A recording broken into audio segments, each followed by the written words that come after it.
अमित शाह ने कह दिया है कि घटना होती है, घटना को रोका नहीं जा सकता है। देश के गृह मंत्री ने कह दिया तो बात खत्म हो गई।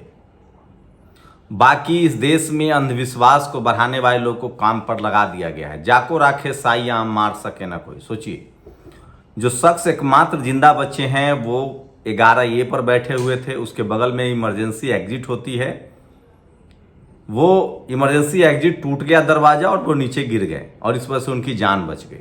ये विज्ञान का दौर है। आप विज्ञान पर काम नहीं करेंगे तो ऐसे हादसे होते रहेंगे। ये सतर्कता घटी है तब जाके दुर्घटना घटी है। तो फिर सारे गाड़ियों में नींबू और मिर्ची लटका दीजिए। हमारे एक बार राफेल में भी लटकाया था। पता नहीं राफेल ने कितना नींबू मिर्ची ने काम किया। ट्रेन में भी नींबू मिर्ची लटका दीजिए। दुर्घटना होती रहती है, उसको हम रोक नहीं सकते हैं।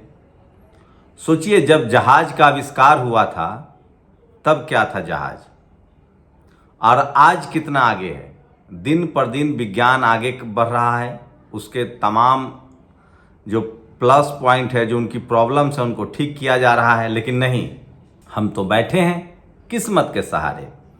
और अब जो सरकार है उसने हमें राम भरोसे छोड़ दिया है। मरते रहिए, मरना आपकी किस्मत है, सब प्रभु की लीला है। और प्रभु की लीला वाली एक और कहानी आगे बता रहा हूं। एक देश है ईरान, वो अपना परमाणु बम बनाना चाहता है। अभी भी सारे मुस्लिम देशों में सबसे ताकतवर देश है, तुर्की के बाद। वही तुर्की जो पाकिस्तान के साथ है, जो उसको अपना ड्रोन दे रहा था। लेकिन ईरान भारत का दोस्त है। अब इजराइल ने उस पर हमला किया है। इस पूरे वीडियो में बताऊंगा। इजराइल कह रहा है कि ईरान परमाणु बम बनाना चाह रहा है और ये हम होने नहीं देंगे, क्योंकि उससे हमें खतरा है। सोचिए, नॉर्थ कोरिया एक तानाशाह है, उसने अपने पास परमाणु बम बना रखा है। क्या मजाल है कि कोई उस पर हमला कर दे। तो आज के समय में वही देश सुरक्षित है जिसके पास विज्ञान है, तकनीक है। और चाइना, अमेरिका और रूस इसका सबूत है कि ये दुनिया पर अपनी धाक जमाना चाहते हैं, क्योंकि इनके पास विज्ञान है। नमस्कार, मैं शंभू कुमार सिंह और आप देख रहे हैं नेशनल दस्तक। आपको तमाम तरह की खबरें दिखाई जाएंगी। आपको बताया जाएगा कि जहाज जल गया लेकिन गीता बची रह गई। आपको बताया जाएगा रूबिका लियाकत के द्वारा कि जाको राखे साइयां मार सके ना कोई। तो सवाल है कि 242 में क्या 241 लोगों ने कोई दुश्मनी कर रखी थी? क्या वो खराब थे? नहीं, दरअसल ये टेक्निकल फॉल्ट है, किसी लेवल पे गलती हुई है। हादसे ऐसे नहीं होते हैं। सतर्कता हटी, दुर्घटना घटी। इसकी बाकायदा जांच होनी चाहिए। आगे से इस तरह की घटनाएं न हो, आगे से इस तरह की लूप होल्स न हो, इस पर काम होना चाहिए। सोचिए, कल से तमाम टेक्निकल एक्सपर्ट कह रहे हैं, लेकिन हम हैं कि किस्मत के सहारे बैठे हैं। इस दुनिया में अब हम 21वीं सदी में जी रहे हैं। ये विज्ञान का दौर है, ये ड्रोन का दौर है, ये प्लेन का दौर है, ये आर्टिफिशियल इंटेलिजेंस का दौर है। दुनिया ऐसे जहाज बना रहा है जो AI उड़ाएगा, जिसमें इंसान की कोई ज़रूरत ही नहीं होगी। दुनिया ऐसे ड्रोन बना रहा है। आपने देखा यूक्रेन ने कैसे रूस पर ड्रोन से हमला किया। तो ये जो हादसा है, ये किसी ईश्वर की लीला नहीं है, ये किसी भगवान की मर्जी नहीं है, न मारने में न बचाने में। आस्था के बारीक धागे को अंधविश्वास में मत तब्दील कीजिए। जो शख्स जिंदा बचे हैं वो इसलिए क्योंकि वहाँ 11A के पास एक एग्जिट गेट होता है, इमरजेंसी एग्जिट गेट। वो खुल गया होगा, वो नीचे गिर गए और वो बच गए। बाकी लोग इसलिए मौत के मुंह में समा गए क्योंकि 1000 टेम्परेचर वहाँ गर्मी पैदा हुई। 1,27,000 लीटर उसमें फ्यूल थे। या तो इंजन में गड़बड़ी हुई है, या जहाज को सैबोटेज किया गया। कोई साजिश भी हो सकती है, जांच के बाद ही खुलासा होगा। लेकिन अमित शाह ने कह दिया है कि नहीं, हादसा है, हादसा को रोका नहीं जा सकता है। बिल्कुल अमित शाह जी, ऐसा नहीं है। पूरी दुनिया ने हादसा पर कंट्रोल पाया है, चाहे वो ट्रेन हादसा हो, चाहे प्लेन हादसा हो। इसीलिए तमाम सेफ्टी मेजर्स उठाए जाते हैं। अगर किस्मत सब कुछ है, भगवान ही सबके जीने मरने के अधिकारी है, तो आप छोड़ दीजिए अपनी सुरक्षा। आप क्यों SPG सुरक्षा में चलते हैं? आपको किससे? जब भगवान के हाथ में है जीवन और मृत्यु, तो प्रधानमंत्री, गृह मंत्री अपनी सुरक्षा छोड़ दें। जब तक भगवान नहीं चाहेंगे आपका बाल बांका नहीं होगा। क्या हम लोग इतनी बात नहीं समझ पा रहे हैं? आप सोचिए, तकनीक कितना आगे बढ़ा है। विज्ञान कितना आगे बढ़ा है। क्या जहाज की जब खोज हुई थी तो इसी तरह के हालात थे? पहले ज़्यादा एक्सीडेंट होते थे। धीरे धीरे धीरे धीरे विज्ञान ने और तकनीक ने उस पर काबू पाया और अब सबसे कम एक्सीडेंट 1% एक्सीडेंट का रेशियो है। उस पर भी काम हो रहा है कि वो भी घटाया जाए, लेकिन सवाल है कि आपकी नीयत ठीक हो तब। जब धर्म और अंधविश्वास में आप बारीक फर्क करना भूल जाएंगे तो कोई जिम्मेदारी नहीं लेगा। जिम्मेदारी इसलिए ली जाती है ताकि आगे से गलती ना हो। जैसे एक गंदा ट्रेन भेज दिया गया सेना के जवानों के लिए, तो आपने 4 अधिकारियों को सस्पेंड किया। ये होती है जिम्मेदारी तय करना। अब आगे से कोई गंदा ट्रेन नहीं भेजेगा। नहीं तो आप मान लेते कि ईश्वर की कृपा से गंदा ट्रेन चला गया। मान लीजिए लाल बहादुर शास्त्री 1956 में 144 लोग मरे थे, रेल दुर्घटना हुई थी, इस्तीफा दिया था। ममता बनर्जी ने 1999 में इस्तीफा दिया था, गैसल एक्सीडेंट हुआ था। नीतीश कुमार ने भी 1999 में इस्तीफा दिया था, ट्रेन एक्सीडेंट हुआ था। अहमदाबाद प्लेन एक्सीडेंट को लेकर कोई इस्तीफा नहीं देगा। गृह मंत्री कह चुके हैं हादसे होते रहते हैं, हादसे को रोका नहीं जा सकता है। प्रधानमंत्री गए, तस्वीरें छप गई है। सब कुछ मीडिया के जरिए डैमेज कंट्रोल हो रहा है। अभी भी भारत की मीडिया सवाल नहीं पूछ रही है। ये सबसे बदकिस्मती है आपकी कि आपको सब कुछ आपके हाल पर छोड़ दिया गया है। देश को विज्ञान से दूर ले जाया जा रहा है। अंधविश्वास और कर्मकांड की तरफ हम बढ़ रहे हैं। अब अंधविश्वास और कर्मकांड की बात करेंगे तो आप सुन लीजिए। अगर चाइना की आर्थिक मदद और सामरिक मदद और जहाज की मदद न मिलती तो पाकिस्तान की 2 रुपए की हैसियत नहीं है भारत के सामने। 2 मिनट में हमारी एयरफोर्स उनको कुचल देंगे, लेकिन वो चाइना से तकनीक ले रहा है। आज इजराइल ने फिर से ईरान पर हमला किया है। इस दुनिया में वही देश बर्बाद है जो सबसे ज्यादा आस्था में घुसा हुआ है। पाकिस्तान, बांग्लादेश देख लीजिए, नेपाल देख लीजिए, और जो देश विज्ञान के नाम पर आगे बढ़ रहा है उसको आप कुछ बाल बांका नहीं कर सकते हैं। नॉर्थ कोरिया के पास बैलिस्टिक मिसाइल है, रूस से उसकी दोस्ती है, करके देखा है हमला, अमेरिका उस पर हमला। वही देश आज के डेट में चीन, रूस और अमेरिका जैसे देशों से सुरक्षित है, और इजराइल जैसे देशों से, जिसके पास विज्ञान है, परमाणु तकनीक है, ड्रोन है और फाइटर प्लेन है। 200 फाइटर प्लेन से ईरान पर इजराइल ने हमला किया है।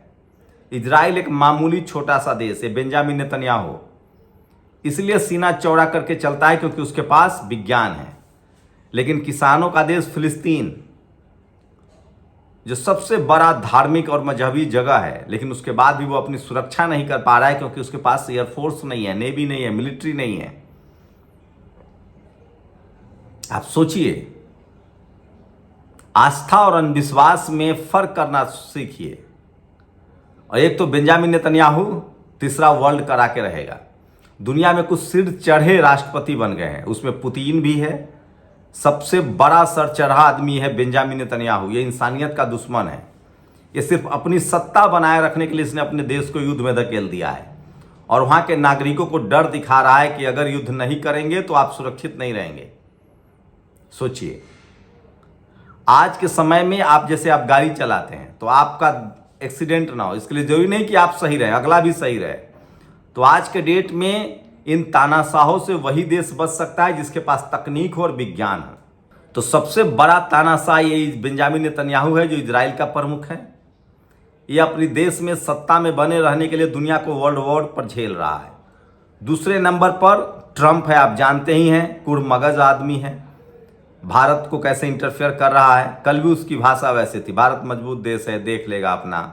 अब 1 लाख भारतीय छात्रों को कटौती कर दिया है, भारतीय लोग को नौकरी भी नहीं दे जा रही है। तीसरा चाइना, आप सब जानते हैं, ये नया सौदागर है, बिजनेस बाजीगर। ये लगातार अमेरिका की भूमिका में आ रहा है, अब ये हथियारों का सप्लायर बनता जा रहा है। पुतिन की लबोलुआब वही स्थिति है। ऐसे में भारत का सबसे बड़ा पक्ष है कि हमें ज्ञान विज्ञान पर आगे बढ़ना चाहिए। हमें किसी देश के भरोसे नहीं रुकना चाहिए, और विज्ञान में वो ताकत है, और भारत में वो ताकत है। भारत का DRDO हो, हमारी सेना हो। बस ज़रूरत है कि यहाँ के जो हुक्मरान हैं वो अंधविश्वास और आस्था में फ़र्क करना सीखें। पिछले 10 सालों में पहले भी कोई ऐसे नहीं था कि स्वर्ण युग था। स्वर्ण युग है 1000 साल से, स्वर्ण युग नहीं आ रहा है।